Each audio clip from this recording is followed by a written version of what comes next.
আসসালামু আলাইকুম। শম্পার সংসারে আমি শম্পা সবাইকে আরও একবার স্বাগত জানাই। যে যেখান থেকে আমার ভিডিওটা দেখছেন আশা করছি আল্লাহর রহমতে সবাই ভালো এবং সুস্থ আছেন।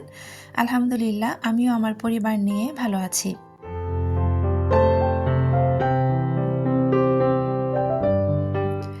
গতকালকে রাতে যে পিঠা বানিয়েছিলাম মেরা পিঠা, তো সেই পিঠাটাই ছিল। সকালবেলা ওটাকে মাঝখান দিয়ে কেটে একটু সুন্দর করে শুকনো খোলায় ভেজে নিয়েছি পোড়া পোড়া করে, আর অফ ক্যামেরায় আমি কিন্তু শুটকি ভর্তা করে নিয়েছি। গতকালকে রাতে এই পিঠাটা দেখার পরে আমার হাজব্যান্ড বলছিল যে সাথে যদি একটু ভর্তা থাকতো খেতে অনেক বেশি ভালো লাগতো। তো তখনই চিন্তা করে রেখেছিলাম যে সকালে তাকে আমি একটু ভর্তা করে দিব।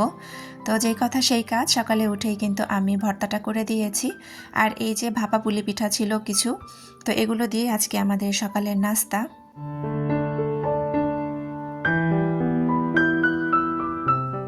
সকালের নাস্তা শেষ করে মাঝখানে আমি আরও কিছু কাজ গুছিয়ে নিয়েছি।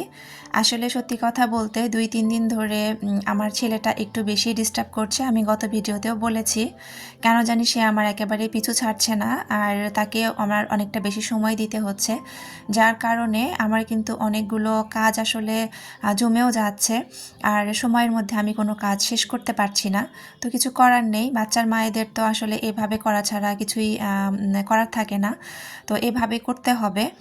তো যেহেতু আবার এদিকে রোজাও চলে আসছে, আমাকে কিন্তু একটু একটু করে রোজার প্রস্তুতিও শুরু করতে হচ্ছে। তো ভেবেছি আজকে থেকে একটু টুকটাক করে রোজার প্রস্তুতিও শুরু করে দিব। তো এই যে জারগুলো দেখছেন, এগুলো কিন্তু কিছু কিছুর মধ্যে হচ্ছে আমার খাবার জিনিসপত্র ছিল, ওইগুলো আমি ঢেলে রেখে আজকে হচ্ছে জারগুলো ধুয়ে দিব। সব সময় দেখা যায় যে একটা করে জার ফাঁকা হওয়ার সাথে সাথে আমি সেটা ক্লিন করে রাখি। তবে যেহেতু এখন থেকে রোজার প্রস্তুতি নেওয়া শুরু করেছি, তো একটু একটু করে কিন্তু আমি সবই পরিষ্কার করব। একটা সময় ছিল যখন আমার ছেলে হওয়ার আগে আর কি, ওই সময় কিন্তু আমি রোজার প্রস্তুতি এত তাড়াতাড়ি নিতাম না। খুব বেশি হলে দেখা যেত যে রোজার 1 সপ্তাহ আগে থেকে আমি কাজ শুরু করলে আমি রোজার আগের দিনের মধ্যে আমি সব মানে শেষ করতে পারতাম। কিন্তু যেহেতু এখন আমার ছেলে আছে, গত বছর থেকে কিন্তু আমি মোটামুটি বেশ আগে থেকে রোজার প্রস্তুতি শুরু করে দিই। না হলে আমি কোনোভাবে কভার করতে পারি না। কারণ রোজার আগে একদম পরিষ্কার না করলে আমার একেবারে ভালো লাগে না। রোজার মধ্যে সব কিছু একদম পরিষ্কার পরিচ্ছন্ন থাকবে, মনের মধ্যে একটা পবিত্রতা ভাব কাজ করবে, এটা কিন্তু আমার কাছে খুব বেশি ভালো লাগে। তো যাই হোক, এখানে আমি হচ্ছে সুন্দর করে এখন জারগুলো সব ধুয়ে দিব।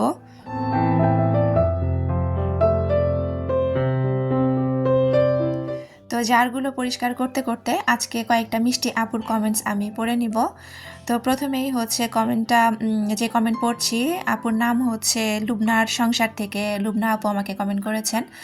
তো আজকে লুবনা আপুর কমেন্টটা দিয়ে শুরু করার কারণ হচ্ছে, এর আগের একটা ভিডিওতে আপুর কমেন্ট আমি পড়েছিলাম, তবে আপু বলেছিল যে আমি নাকি তার ধৈর্যের পরীক্ষা নিয়েছি, মানে কখন আমি তার নামটা বলবো সে ওয়েট করছিল। তো যার কারণে আজকে শুরুতেই আমি তার নামটা দিয়ে আমি কমেন্টস পড়া শুরু করছি। তবে আপুর কিন্তু আগের একটা চ্যানেল ছিল, তো আপু নতুন করে চ্যানেলটা খুলেছে লুবনার সংসার নামে। আপু কিন্তু খুব সুন্দর সুন্দর ভিডিও আপলোড করেন, আপনারা চাইলে কিন্তু আপুর চ্যানেলটা ভিজিট করতে পারেন। আপু কিন্তু খুব গাছপ্রেমী মানুষ, সে সুন্দর করে কিন্তু তার বেলকনি সাজাচ্ছে। তো যদি চান আপনারা ভিজিট করতে পারেন। তো আপু কমেন্ট করেছেন, চলে আসলাম আমার প্রিয় প্রিয় একটা আপুর ভিডিও দেখতে। তো আপু তোমাকে অসংখ্য অসংখ্য ধন্যবাদ। তুমি প্রত্যেকটা ভিডিওতে এত সুন্দর সুন্দর কমেন্ট করো যে আমার একদম মনটা ভরে যায় তোমার কমেন্ট পড়লে। এভাবেই ভালোবাসা দিয়ে সবসময় আমার পাশে থেকো। তারপরে কমেন্টটা পড়বো হচ্ছে রুকসানা আক্তার আইডি থেকে। রুকসানা আপু হচ্ছে আমাকে কমেন্ট করেছেন, লাইক দিয়ে শুরু করলাম আপু। আপু কিন্তু প্রত্যেক দিনই আমাকে কমেন্ট করে, এবং বেশিরভাগ দিনে দেখা যায় আপুই আমার ভিডিওতে প্রথম কমেন্টটা করে। এটা আমার কাছে খুব ভালো লাগে। আপুর প্রতি অনেক অনেক ভালোবাসা, তুমি ভালো থেকো আপু। তারপরে এক আইডি থেকে আমাকে কমেন্ট করেছিল ইয়োশা ইয়াসিন আইডি থেকে। সম্ভবত আপুটার কোনো চ্যানেল নেই, তবে আপু আমার ভিডিওগুলো খুব ভালোবেসে দেখে। আপু আমাকে কমেন্ট করেছেন, আপু আপনার বেবিগুলো দেখাবেন কোনো এক ভিডিওতে। তো সত্যি কথা বলতে কি আপু, আমার মেয়েরা কিন্তু মোটামুটি বড়ই হয়ে গিয়েছে। আমার বড় মেয়েটা এসএসসি পরীক্ষা দিবে, আর ছোট মেয়েটা হচ্ছে ক্লাস 5-এ, এবার 6-এ উঠেছে আর কি। তো আমি আমার আগের চ্যানেলে আমার মেয়েদেরকে, আমার পুরো ফ্যামিলির আমি ফেস দেখিয়েছিলাম। সেখানে কিন্তু আমার মেয়েটা মানে ওর ফেস দেখাতে চাচ্ছিল না, ও ভীষণ অস্বস্তিতে ছিল। তো ও ক্যামেরার সামনে আসলে এভাবে আসতে চায় না। তো যদি ক্যামেরার সামনে আসতে চায় তাহলে ইনশাল্লাহ আপনাদেরকে আমি দেখাবো ওকে। আর যদি আসতে না চায় তাহলে তো কিছু করার নেই। তো যাই হোক, অসংখ্য ধন্যবাদ আপু আপনাকে কমেন্টগুলো করার জন্য। আপু এর আগেও আমাকে কমেন্ট করেছেন আর কি। তো যাই হোক, এখানে হচ্ছে আমি জারগুলো সুন্দরভাবে ধুয়ে পরিষ্কার করে নিয়েছি। আর এখানে কিছু ছোলার ডাল আমি একটু রোদে দিব। এই ডালগুলো বেশ কিছুদিন থেকে আমার ঘরেই ছিল। আমি একটু বেসন বানাবো রোজার জন্য। তো ডালগুলো একটু ভালোভাবে রোদে শুকিয়ে নিলে তারপর ভালো হবে গুঁড়া করতে। তো এই জন্য আমি ছাদে কিন্তু আমার জারগুলো আর এই ডালের প্লেটটা নিয়ে চলে এসেছি। ছাদে বেশ ভালো রোদ আছে, তো ডালগুলো আর এই জারগুলো রোদে শুকাতে দিয়ে গেলাম আর কি। তো তারপরে রান্নাঘরে এসে আমি কিন্তু অফ ক্যামেরাতে আজকে দুপুরের রান্নাটা বসিয়ে দিয়েছি। রান্নার আপনাদের সাথে আজকে শেয়ার করছি না। তো এদিকে আজকে আমি একটু গাজরের হালুয়া করব। আমার হাজবেন্ড কিন্তু বেশ কিছুদিন ধরে গাজরের হালুয়া খেতে চাচ্ছিল। আসলে সময়ের অভাবে আমি করে দিতে পারছিলাম না। তো আজকে ভাবলাম যে করে ফেলি, যদিও আজকেও আমার অনেকটা দেরি হয়ে গিয়েছে, তারপরেও ভাবলাম যে আজকে করেই দিব। তো আমি প্রেশার কুকারে গাজরের হালুয়া কিভাবে করি সেটা শেয়ার করব আপনাদের সাথে। তো যাই হোক, এখন আরও কয়েকটা আপুর কমেন্ট পড়ে নেই। তো আরেকটা আপু বিডি রূপা ব্লগস থেকে আপু কমেন্ট করেছেন, দারুণ ভিডিও শেয়ার করেছো আপু, অল্পের ভিতরে আজকে কমেন্ট করলাম, একটু ব্যস্ত যার কারণে বড় কমেন্ট লিখতে পারলাম না। আপু তোমাকে অনেক অনেক অনেক অনেক ভালোবাসা। আপু আমার প্রত্যেকটা ভিডিওতেই কমেন্ট করে, আর আপুর প্রত্যেকটা ভিডিও কিন্তু আমার অসম্ভব ভালো লাগে। আপনারা চাইলে কিন্তু আপুর ভিডিওগুলো দেখতে পারেন। তো আপু আসলে ছোট বড় কমেন্ট কোনো কথা না, তোমরা যে এত ভালোবেসে আমাকে আমার ভিডিওগুলো দেখো বা আমাকে কমেন্ট করো, সত্যি কথা বলতে আমার মনটা ভরে যায়। তো ছোট বড় কমেন্ট কোনো ব্যাপার না, তোমরা একটা ছোট্ট কমেন্টেও আমার যতটুকু ভালো লাগা কাজ করে, বড় কমেন্টেও ভালো লাগা কাজ করে। তো এই একই কথা। তো যাই হোক, ভালোবেসে কমেন্ট করেছো, অসংখ্য অসংখ্য ধন্যবাদ তোমাকে। তারপরে আমার আরও একটা প্রিয় আপুর কমেন্ট পড়ছি। আপুর নাম সুমাইয়া। সুমাইয়া লাইফস্টাইল ব্লগ থেকে আপু আমাকে কমেন্ট করেছে, আসসালামু আলাইকুম আপু, নুপুরগুলো খুব সুন্দর হয়েছে, সাথে তোমার আংটি দুইটা। ওয়ালাইকুম আসসালাম আপু, তুমি কিন্তু আমার অনেক অনেক ভালোবাসার প্রিয় একটা আপু। আর আপু সবসময় আমাকে একটা কমেন্ট করে যে আপু তোমাকে আমার বোনের মতো মনে হয়, মানে ইচ্ছা করে তোমার সাথে মন খুলে গল্প করি।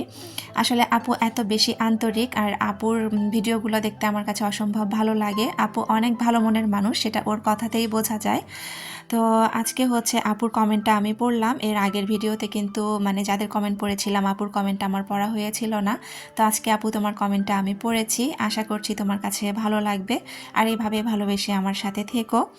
তো তারপরের কমেন্টটা taste and tales with Salma channel থেকে আরেকটা প্রিয় আপু আমাকে কমেন্ট করেছেন যে আসসালামু আলাইকুম আপু, তোমার ভিডিও দেখতে আমার ভীষণ ভালো লাগে, একদম ছিমছাম পরিপাটি গোছা একটা ভিডিও শেয়ার করো তুমি, ইনশাআল্লাহ লাইক করে পুরো ভিডিওটি দেখছি, শেষ পর্যন্ত থাকবো, ভালো থেকো। আপু অসংখ্য অসংখ্য ধন্যবাদ আপনাকে। আপনি আমার ভালো ভিডিওগুলো এত বেশি ভালোবেসে দেখেন আর এত সুন্দর করে কমেন্ট করেছেন যে সত্যি আমার মনটা ভরে গিয়েছে।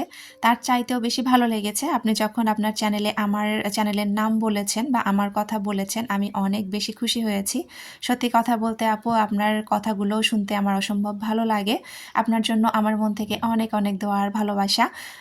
তো সবসময় একটু সাথে থাকবেন এইভাবেই। তো কয়েকটা কমেন্ট পড়তে পড়তে এখানে কিন্তু আমি গাজরগুলো সুন্দরভাবে ছিলে তারপরে ধুয়ে পরিষ্কার করে নিয়ে কেটে নিয়েছি।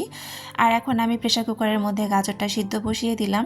আমি 1 চিমটির মতো লবণ ব্যবহার করেছি। আমি এর আগের ভিডিওতেও বলেছি মিষ্টি যে কোনো খাবারে কিন্তু আমি একটু লবণ দিই। তো এখানে লবণটা দিয়ে তারপরে আমি সামান্য পরিমাণে পানি দিয়ে প্রেসার কুকারের ঢাকনাটা বন্ধ করে দিয়েছি। আর এখানে কিন্তু আমি মাত্র 2টা সিটি দিব, খুব বেশি সিটি দেওয়ার প্রয়োজন নেই, কারণ বেশি সিটি দিলে দেখা যাবে যে গাজরের কালারটা কিন্তু নষ্ট হয়ে যাওয়ার সম্ভাবনা থাকে। 2টা সিটিতেই যথেষ্ট সিদ্ধ হয়ে যাবে গাজরটা। তো এই যে আমার গাজর কিন্তু সিদ্ধ হয়ে গিয়েছে, আমি 2টা সিটি দিয়ে তারপরে কিন্তু ঢাকনাটা খুলে নিয়েছি। তো এই দেখেন সুন্দরভাবে কিন্তু গাজরগুলো সিদ্ধ হয়ে গিয়েছে। প্রেসার কুকারে গাজর এইভাবে সিদ্ধ করে নিলে একটা সুবিধা হয় যে গাজর ব্লেন্ড করা বা বাটাবাটির কোনো ঝামেলা থাকে না, এর মধ্যেই সুন্দরভাবে কিন্তু গলে যায়। তো এর মধ্যে কিন্তু এখন আমি চিনি অ্যাড করে দিব। চিনিটা চাইলেও কিন্তু শুরুতেও দেওয়া যেত গাজরের সাথেই, তবে আমি পরে দিই আর কি। প্রথমে লবণ দিয়ে গাজরটা সিদ্ধ করে নিয়ে তারপরে চিনিটা দেই। তো চিনি দেওয়ার পরে তারপরে সুন্দরভাবে কিন্তু আমি একটা ডাল ঘুটনি দিয়ে কিছুক্ষণ একটু ঘুটে দিব আর কি, তাহলে কিন্তু সুন্দরভাবে গাজরগুলো নরম হয়ে যাবে। তো আর এই যে চিনি দেওয়ার পরেও কিন্তু একটু পানি উঠে যাবে, এই পানিটা কিন্তু আমি হালকা একটু এই প্রেশার কুকারের মধ্যে এভাবে টানিয়ে নিব আর কি। আর প্রেশার কুকারের মধ্যে দিলে সুবিধা হয় কি যে তাড়াতাড়ি করে গাজরটা সিদ্ধ হয়ে যায়। এটা যদি আমি পাতিলে সিদ্ধ করতাম তাহলে সময়টা কিন্তু আর একটু বেশি লাগতো। যদিও গাজরটা নরম জিনিস, এত বেশিও সময় লাগে না, তবে প্রেশার কুকারে কিন্তু আমাদের গ্যাসটাও একটু সাশ্রয়ী হয় আর তাড়াতাড়িও হয়ে যায়। তো এই যে দেখেন গাজরগুলো কিন্তু আমি ডাল ঘুটনির সাহায্যে একদম ম্যাশ করে নিয়েছি। আর এখন হচ্ছে আমি এটা কড়াইয়ের মধ্যে ভেজে নিব। গাজরের হালুয়া আসলে দুইভাবে খাওয়া যায়। অনেকেই আছেন হচ্ছে দুধ দিয়ে গাজরের হালুয়া পছন্দ করেন, আবার এইভাবে ঘিয়ের মধ্যে ভেজে গাজরের হালুয়া করা হয়। তবে আমরা কিন্তু দুধের চাইতে এইভাবে ঘিয়ের মধ্যে ভেজে গাজরের হালুয়াটাই বেশি পছন্দ করি। বিশেষ করে আমার ছেলে, আমি দুধ দিয়ে গাজরের হালুয়া বানিয়েছিলাম, তো আমার ছেলে সেটা ওইভাবে পছন্দ করেনি। তবে আমি যে ঘি দিয়ে এইভাবে গাজরের হালুয়াটা করেছি, আমার ছেলে মাশাল্লাহ এত বেশি পছন্দ করেছে। আর এটা কিন্তু খুবই পুষ্টিকর একটা খাবার, বাচ্চাদের জন্য কিন্তু খুবই ভালো। তো এই যে এখন আমি সুন্দরভাবে ঘিটা দিয়ে তার মধ্যে হচ্ছে 4টা সাদা এলাচ দিয়ে দিয়েছি আর তেজপাতা দিয়ে দিয়েছি। এখন আমি ওই ম্যাশ করে রাখা গাজরগুলো এর মধ্যে দিয়ে বেশ সুন্দরভাবে নাড়াচাড়া করব। এটা একটা সুন্দর কালার আসা পর্যন্ত কিন্তু এটাকে কষাতে হবে, আর চেষ্টা করবেন এটা ঘিয়ের মধ্যে দিয়ে ভালোভাবে কষাতে। যদি আপনারা ঘিয়ের পরিমাণটা কম দিতে চান সেই ক্ষেত্রে কিন্তু একটু সয়াবিন তেল ব্যবহার করতে পারেন, তবে ঘি দিয়ে করলে কিন্তু আরও বেশি মজা হয় খেতে। গাজরটা যখন আমি প্রেসার কুকারে সিদ্ধ করেছিলাম ওই সময় পানির বদলে কিন্তু আপনারা লিকুইড দুধটা ব্যবহার করতে পারেন। তবে আমার যেহেতু লিকুইড দুধ ছিল না, আমি কিন্তু শুধু পানিই দিয়েছি, পানি দিয়েই কিন্তু আমি গাজরটা সিদ্ধ করে নিয়েছি। তো এখানে কিন্তু পরে আমি গুঁড়া দুধ ব্যবহার করব। তো যাই হোক, এখন আমি একদম চুলার আঁচ কমিয়ে দিয়ে বেশ অনেকক্ষণ ধরে সময় নিয়ে নিয়ে কিন্তু এটাকে ভাজতে হবে, তাহলে কিন্তু সুন্দর একটা কালার আসবে। তো এই যে দেখেন অলরেডি কিন্তু অনেকটা সুন্দর একটা কালার চলে এসেছে। আর এই পর্যায়ে আমি এখানে হাফ কাপের মতো গুঁড়া দুধ ব্যবহার করেছি।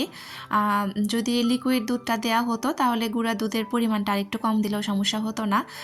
লিকুইড দুধ যেহেতু আমি দিইনি সেই ক্ষেত্রে এখানে কিন্তু আমি গুঁড়া দুধটা দিয়েছি। আর এই গুঁড়া দুধের জন্য কিন্তু এই হালুয়ার টেস্ট আরও অনেক বেশি ভালো আসবে।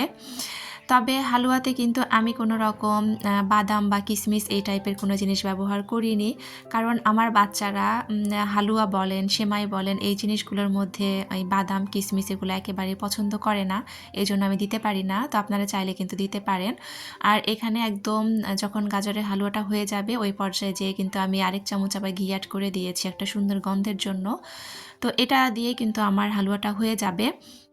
আর এই যে মানে যখন নাড়াচাড়া করছিলাম দেখতে পাচ্ছেন যে একদম কড়াইয়ের সাথে কিন্তু লেগে নেই, বেশ সুন্দরভাবে উঠে আসছে। তো তখন বুঝতে হবে যে হালুয়াটা আমার হয়ে গিয়েছে, আর খেতে অসম্ভব মজা হয়েছিল মাশাল্লাহ। তো আপনারা যারা খেয়েছেন তারা তো খেয়েছেনই, যারা খাননি তারা একবার ট্রাই করে দেখতে পারেন, ভালো লাগবে।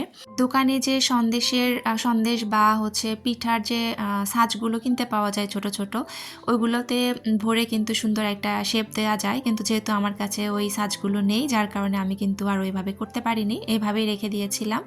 তবে খেতে অসম্ভব মজা ছিল। তো যাই হোক, আর এটা হচ্ছে একদম সন্ধ্যার পরের ভিডিও। আমি যে জারগুলো ছাদে শুকিয়ে রেখেছিলাম ওইগুলো আমি নিয়ে যে জিনিসগুলো আমার জারের মধ্যে ছিল ওইগুলো সব আমি ঢেলে নিচ্ছি। আর এখানে মসুরের ডালটা ঢেলে নিচ্ছি। মসুরের ডাল কিন্তু আমার এমনিতেও মাসে মোটামুটি বেশ ভালোই মসুরের ডাল লাগে, আমরা ডাল প্রচুর পরিমাণে পছন্দ করি। তাছাড়া খিচুড়িও খাওয়া হয় বেশ ঘন ঘন। তো যাই হোক, এখানে 1 কেজির মতো ডাল আপাতত এনেছে। রোজার বাজার তো আসলে এভাবে শুরু করা হয়নি, তবে আস্তে আস্তে করে শুরু করা হবে। এই জন্যই কিন্তু আমি জারটারগুলো ধুয়ে পরিষ্কার করে রেখে দিলাম, যাতে করে বাজার আনার সাথে সাথে আমি রিফিল করে নিতে পারি। তো যাই হোক, ভিডিও শেষ পর্যায়ে চলে এসেছি। আপনাদের সবার সুস্থতা কামনা করে আর আমার পরবর্তী ভিডিও দেখার আমন্ত্রণ জানিয়ে এখান থেকে বিদায় নিচ্ছি। আল্লাহ হাফেজ, আসসালামু আলাইকুম।